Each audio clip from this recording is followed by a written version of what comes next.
I was going to talk to you about watering today, but we had over 2 inches of rain last night, and there's more on the way apparently. So the last thing the plants need is more water. So we'll do that next week maybe. But in the meantime, I wanted to show you a couple of pictures I took yesterday when I trimmed the vine. And I'll stop the video here and you can see the pictures. Okay, we're back. Now that was a vine that was growing on the soil like this one is here. And you could see the roots. The roots were deep in the soil and I had to pull it out really hard. This vine here, this is another little tertiary vine. And you see it's growing on concrete. And there's a little baby pumpkin. There's no roots along the bottom. This is going to be trimmed today. I think I'll trim it after that little pumpkin there. What you're seeing there is on this vine where most of the pumpkins form on, it's a tertiary vine. This vine, whatever it is, has been incredibly invasive. So yesterday I went through the garden and trimmed it back quite a bit. So every time I see one of these tertiary vines, I'm going to trim the vine back right after where the little pumpkin forms. See what happens. Over here, these are more jack-o'-lantern type pumpkins. They came up on their own, and I would trim them, but they are so packed together that you can't see what to cut and what not to cut. So I'm just going to leave things to chance over here. This is mostly male flowers in here anyway. And there again, this is a tertiary vine. Going to be trimmed back. And over here we have a couple of jack-o'-lantern type pumpkins. These are the volunteer pumpkins, so I'm not sure if they actually are jack-o'-lantern. They might be Connecticut Field or whatever. But there's one that just was pollinated, and there is another one in here, which I won't be able to find. Let's see. Nope, of course I cannot find it. But there was, oh, right there.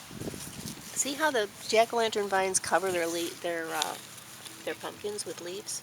There we go. That's a pretty good size. As for the ones I planted, the ones that I bought at the store are doing fairly well.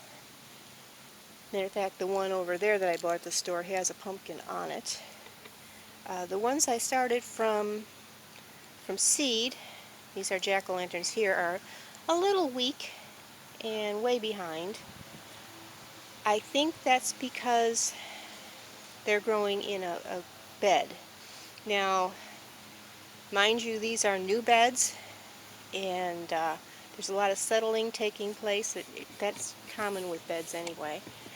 And they probably have far less soil to grow in than they had when they started out. So I think what's going to happen is this one's climbing down onto the soil.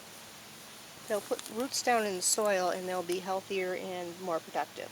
Because right now it's nothing but male flowers on these. Should change in the next week or two. There's my poor little corn stalks. I bought them at Menards. It was supposed to be a package of 6, but one had died, so it was a package of 5 for $2.50. I don't even know what kind of corn it is. So we'll see what happens. At best, we're probably going to get a Halloween decoration or Thanksgiving decoration of corn stalks. So right here, this is that pumpkin that's taking over the garden. As you can see, it's quite different. And we're going to have several of those. These pumpkins in this bed, this is Harvest Jack pumpkin. And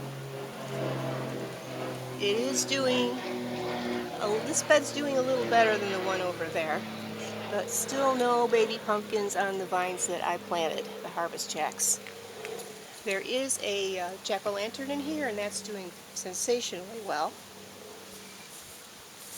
And these are my, these are supposed to be, what kind are they? Super steak tomatoes. I don't think they are.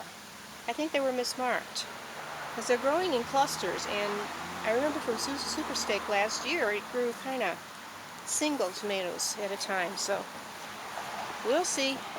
Tomatoes are tomatoes, what the heck. Over here we have Melrose pepper and patio baby eggplant. I'm going to cut this leaf off so eggplant can get some light. Over here we have an actual verifiable jack-o'-lantern pumpkin somewhere. Here it is. That's a pretty big one. There we go. Have I got it? Yeah. Pretty big. And here is the mystery pumpkin that's taking over the garden. We have, there's one. Looks like a Maxima type of a pumpkin. There we go. Yeah. You can get that on camera? I can't tell what I'm doing. There we go. Okay. And there's another one over here. That one's big.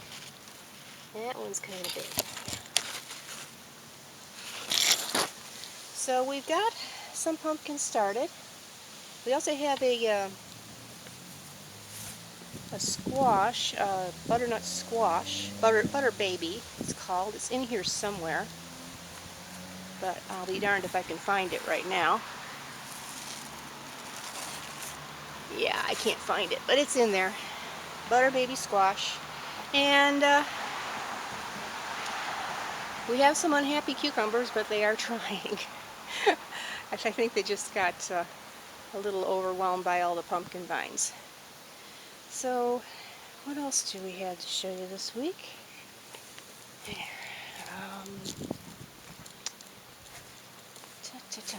Oh yeah. Bushy orange. Has a pumpkin on it. There we go. Growing really, really slowly. But again, this is a small pumpkin. There we go. And the only one that has absolutely nothing on it yet is candy corn. The candy corn's starting to send out vines, so I assume... Oh yeah, there we go. There's a little tiny pumpkin. I don't know if that's going to make it. It's already yellow and hasn't opened yet. We'll see. So, yeah, the weather has been crazy. We had one very hot, dry week in June. It was about 9 days where it didn't rain. It was in the 90s and all that. And since then, it's been a roller coaster ride with the temperatures, up and down, and excessive amounts of rain at times, and almost not enough at others. So it's a little hard to gauge how to handle things right now. But next week I hope I can teach you how to water a mature pumpkin plant, because a lot of people look for the initial root, and you don't need to. So we'll talk about that next week. And also know that it's okay to prune pumpkins. Just don't cut the main vine. You can if they have put roots down in the soil and get away with it, but just don't cut the main vine. You can prune them pretty severely, particularly if they're putting more energy into producing vines and leaves than they are into producing pumpkins. So yeah, that's our lecture for this week. See you next week.